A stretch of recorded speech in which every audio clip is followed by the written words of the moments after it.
Amis joueurs, bonjour. Bonjour. On est ravis de vous retrouver pour une nouvelle vidéo. Comme promis, on continue un petit peu après les jeux enfants en bas âge, les pré-ados pour les jeux 8-10 ans.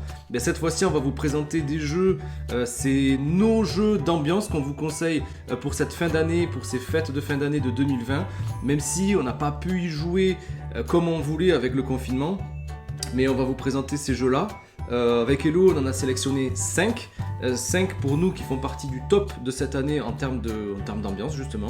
Installez-vous bien confortablement dans votre canapé, fauteuil, salon, Sofa, petit café, petit thé, petit chocolat. petite tisane, à vous de voir. On vous présente nos 5 jeux d'ambiance pour cette fin d'année. C'est parti ?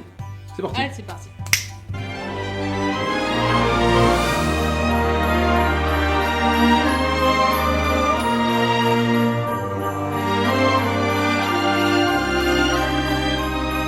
Alors, en premier, on va parler d'un jeu qu'on nous a fait découvrir. Ouais, c'était les voisins avant le premier confinement qui nous l'ont fait découvrir. C'est un jeu qui avait été nommé à l'As d'Or encore une fois au Festival de Cannes de cette année en février.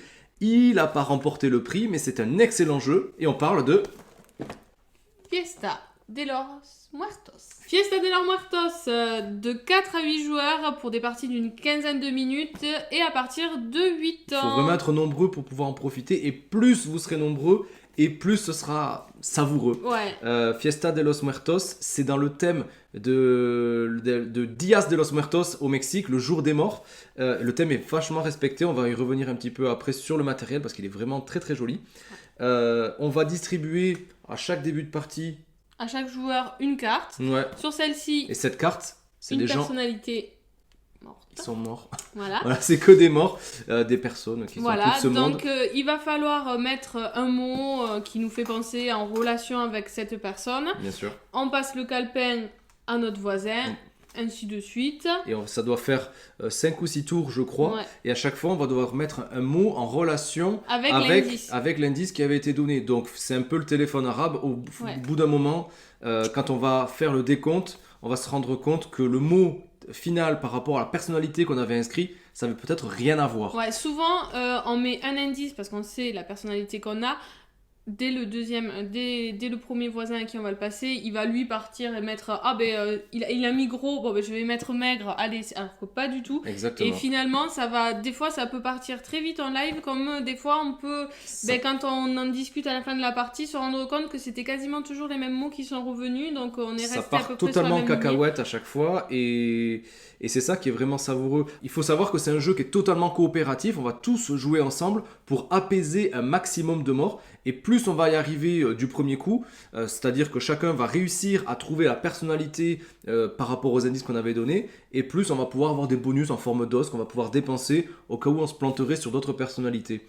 C'est très très bon. C'est vraiment très très chouette. C'est vraiment très chouette parce que souvent, des fois on se dit, mais parmi tous les calepins, où est mon personnage? Parce que je ne reconnais pas du On tout se plante totalement. l'indice, Ouais. on se plante, ça met un peu de piment, un peu de difficulté.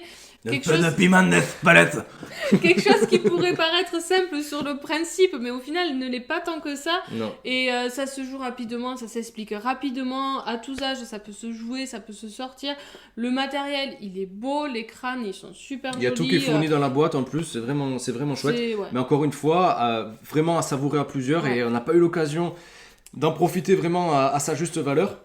Mais comme souvent, on vous en parle. Il y a une extension qui vient juste de sortir il y a quelques jours, là, au moment où on vous en parle. Une extension qui va mettre des thématiques qu'il va falloir respecter. Il y a des nouvelles cartes, bien sûr, qui vont aussi apparaître. Donc, c'est vraiment un excellent jeu. Et pour les fêtes de fin d'année, c'est vraiment Pour un passer des un jeux bon d'ambiance moment, qu'on vous On vous conseille conseille. vraiment chaudement. Ils sont froids, les morts.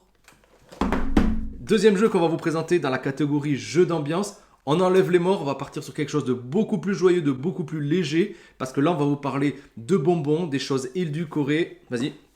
Je n'y arrive pas. Candy Lab. Candy Lab, édité chez Funny Fox. Alors, c'est pour 2 à 4 joueurs à partir de 8 ans et pour des parties d'environ une quinzaine de minutes là aussi. Dans Candy Lab, ça nous rappelle un petit peu le célèbre jeu dans Fort Boyard où on va devoir enlever 1, 2 ou 3 baguettes et à la fin il ne faudra pas qu'il en reste, sinon on a perdu. Sauf que ici il y a des couleurs différentes et on va devoir choisir une combinaison de bonbons en fonction des cartes qu'on aura en face de nous. Sur nos cartes il va y avoir un bonbon de représenté, 2 bonbons ou 3 bonbons avec des couleurs différentes et on va devoir les récupérer au centre du plateau. Et c'est pas tout, parce qu'on va pouvoir aussi activer les effets de ces bonbons. Ça va être de prendre des cartes supplémentaires, ça va être De défausser des cartes à quelqu'un. de défausser les cartes à quelqu'un, d'échanger carrément son jeu aussi. Et voilà, c'est un jeu vraiment qui est de chaos parce qu'on pense pouvoir gagner un petit peu le jeu. Et bim, Non, il y a toujours des il y a toujours des retournements de situation. situation. À 2, c'est peut-être un peu plus calme, même s'il y a une variante avec un troisième joueur Ouais, il y fantôme. a un qui- jeu- exactement, Il y a c'est un ça. paquet de cartes, on va dire, auquel On va peut pouvoir prendre, échanger son peser. jeu, etc. Voilà, mais c'est un peu plus mais c'est pas le tactique. plus fun, c'est vraiment À 3 à 4 là, Franchement, à 4, c'est vraiment c'est super bien. chouette. Ouais. C'est très simple aussi là aussi à mettre en place, le matériel est vraiment sympa, les bonbons ils sont vraiment très bien faits, hein. Ouais, Ça, c'est on a très envie joli, ouais. de les manipuler, etc. Et il va falloir ne pas se retrouver à court de cartes, essayer d'avoir un maximum de points. Voilà, il y a toujours ces choses là qui vont être en jeu. Franchement, bonne Très pioche. belle découverte. Bonne ouais. pioche, Très belle ça découverte. donne, ça donne vraiment envie. La boîte, elle est vraiment top. Les couleurs, elles sont chatoyantes, ça donne vraiment envie d'y s'y replonger. Règle simple, efficace, rapide. Ben, il me tarde de Et revoir une les bonne copains partie, pour le présenter à encore plus de gens parce que c'est sorti tout récemment aussi, je crois cet été. J'en avais parlé dans mon top de l'automne aussi. Mais voilà, bonne pioche, Candy Lab. Et après les bonbons, on va continuer sur un autre thème Culinaire. culinaire. Ouais, cette fois-ci, on évacue un peu les bonbons. On va essayer de faire des choses un peu plus raffinées, gourmandes, croquantes. Croquant, exactement. On va parler de Cosmopolite. Cosmopolite, vous laissez pas berner un petit peu par cette boîte noire parce que le jeu est vraiment très fun. C'est un jeu un peu vraiment très moderne parce qu'en fait, vous serez obligé de télécharger l'application pour pouvoir y jouer parce que je vais vous expliquer tout de suite comment ça marche. En fait, on va faire des équipes et il y aura dans chaque équipe, il y aura un serveur qui va prendre des commandes à des étrangers qu'il va falloir retranscrire. On va écouter un petit peu leurs commandes dans un casque et il va falloir retranscrire ça à notre équipe pour qu'ils puissent nous préparer le plat avec des ingrédients adaptés. Sauf que barrière de la langue oblige, ça ne sera pas écrit. Il va falloir tout faire à l'audition. Et là, Et c'est dans- fou rire, c'est Ouais. le chaos total. Et parce que tu dis dans des langues étrangères, mais dans des langues étrangères qui sont vraiment. C'est pas l'anglais, l'allemand, voilà, l'espagnol. C'est hein. les langues C'est mortes, non non, oui, il y a quelques langues mortes, mais c'est des langues africaines, des langues oubliées, des langues voilà. Et ce qui est vraiment encore plus top, c'est qu'à l'intérieur il y a un gros carnet qui va expliquer un petit peu l'origine des Ouais. langues, etc. Au niveau culture, ça fait vraiment l'affaire à Cosmopolite. Il y a des niveaux, c'est-à-dire que plus on va arriver à satisfaire nos clients sur les tables, et plus la difficulté aussi va grandir. On va pouvoir sélectionner le nombre de continents qu'on va pouvoir, avec lesquels on va pouvoir jouer. Par exemple, je pense que pour vos premières parties, vous allez sélectionner peut-être l'Europe et il y aura que des plats européens. Voilà. Et plus, on va pouvoir mettre l'Océanie, l'Afrique, les Amériques, etc., l'Asie. Voilà, Cosmopolite, là aussi, j'aurais aimé y jouer encore plus, mais avec le confinement, on n'a pas pu le savourer là aussi à sa juste valeur. Pensez à prendre un casque parce que c'est vrai que si on joue entre 4 et 8 personnes, donc il y a du bruit. Pour celui qui doit écouter la commande, ça peut avoir des bruits un petit peu parasites et c'est pas plus mal d'être dans son monde, dans sa bulle et vraiment concentré avec son casque. Donc voilà, faut penser si possible à avoir un casque, à avoir l'application C'est gratuit, l'application est gratuite. de la batterie sur le smartphone. Enfin voilà, c'est des petits détails comme ça, mais pour celui ou celle qui amène ce jeu pour faire plaisir au groupe, voilà, c'est des petites choses. Un excellent jeu d'ambiance, c'est vraiment facile, il n'y a pas besoin de se connaître à un jeu de société. Et même, ça permet de décoincer les gens qui n'aiment pas trop jouer. Vous lui mettez le casque sur les oreilles, il va devoir retranscrire ce qu'il vient d'écouter. Puis c'est rapide, sur la boîte c'est marqué 6 minutes, en 5 minutes même pas, c'est une petite partie. Ouais, mais y a... ça décoince un peu aussi la soirée. On y retourne, voilà. On y retourne, ça. On y retourne, on recommence, mais si on sent que la soirée manque un peu d'ambiance, c'est un petit jeu facile qui peut... Nous, la prochaine soirée qu'on fait avec les potes, c'est sûr que c'est celui-là qu'on va leur amener, parce que c'est vraiment trop génial. À savourer entre copains, en famille. Avec n'importe qui, franchement foncé, Cosmopolite c'est une valeur sûre. On change totalement d'univers, on enlève le culinaire, on va arrêter de manger, cette fois-ci on va partir dans un univers un peu geek. Moi c'est un truc que j'adore parce qu'il y a beaucoup de références geek dans ce jeu. Vas-y, présente-nous ça. Alors, c'est un jeu qu'on a découvert, il faut le dire, grâce à Ludum et la box, parce que Exactement. je sais pas s'il ferait partie de la ludothèque. Je pense pas l'avoir vu très sans souvent jeu, dans les boutiques, vraiment. et finalement on l'a reçu grâce à Ludum. Vas-y, montre-leur. C'est Boss Quest, Boss Quest. dans son édition un peu de luxe, là, voilà. Boss Quest, pour des... Boss Quest, Moi, je le fais.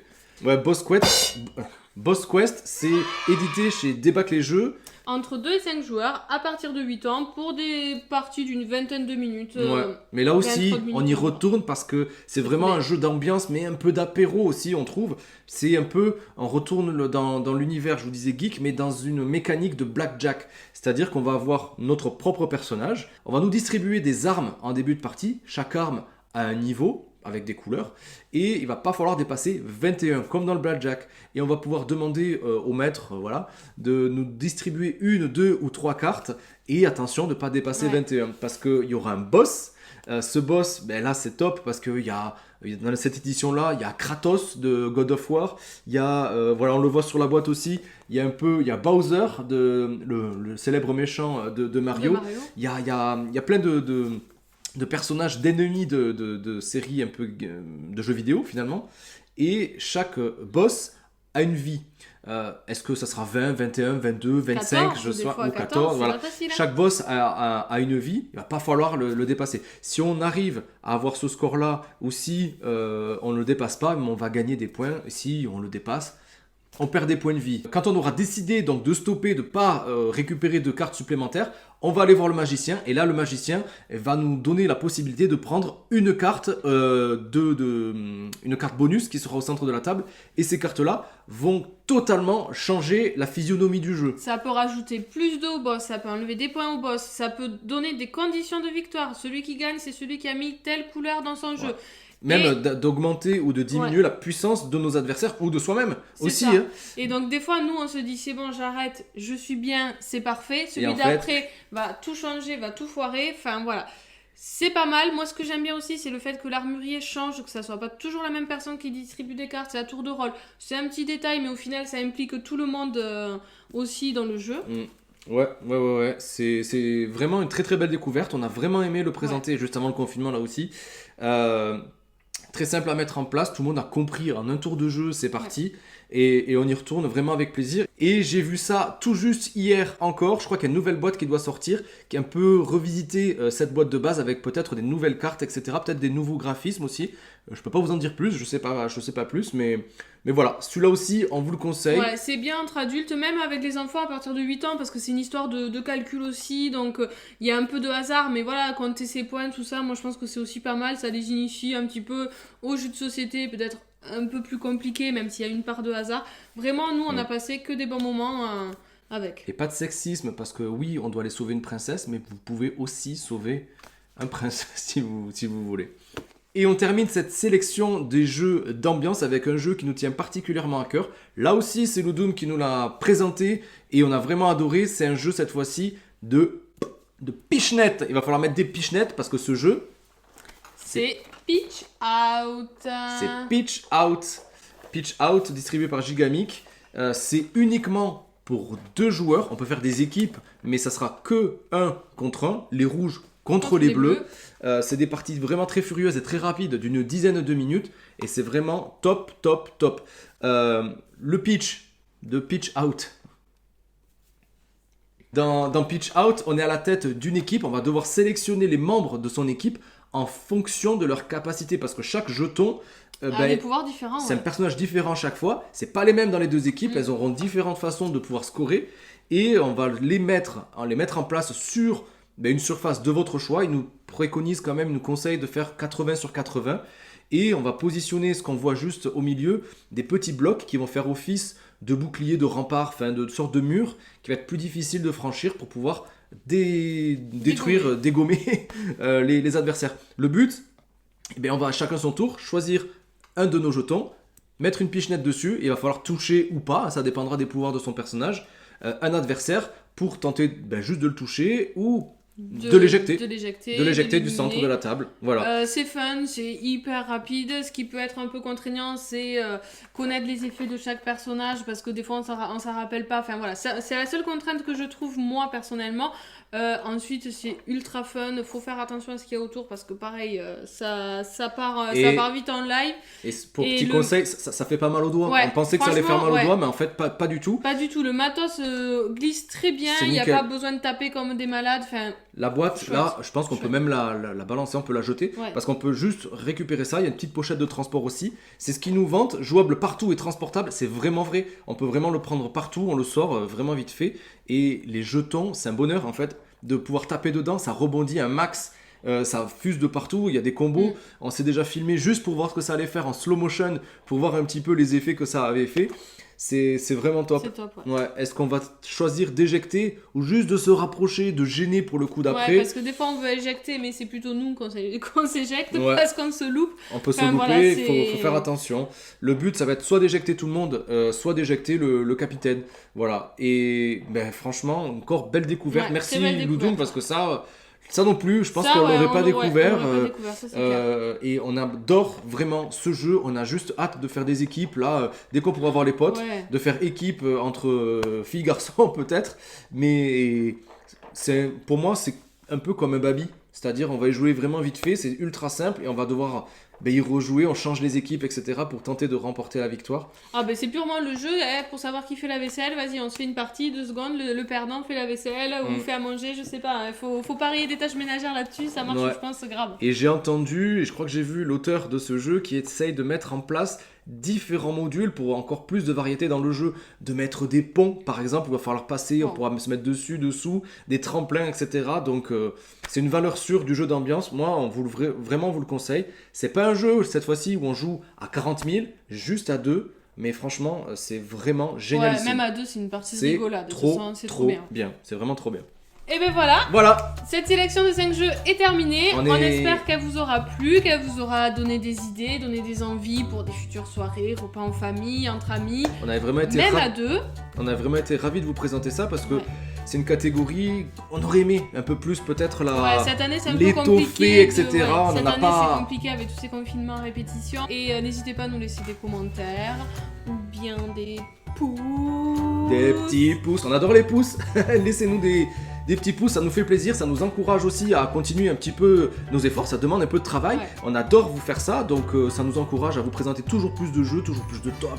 Voilà, dites-nous ce qui vous fait plaisir. On vous laisse comme toujours, hop, on se décale avec un catalogue de vidéos, de jeux que vous ne connaissez peut-être pas, avec les vidéos des autres catégories de jeux qu'on vous propose pour cette fin d'année. Comme toujours, on vous dit à très vite sur Il était un jeu.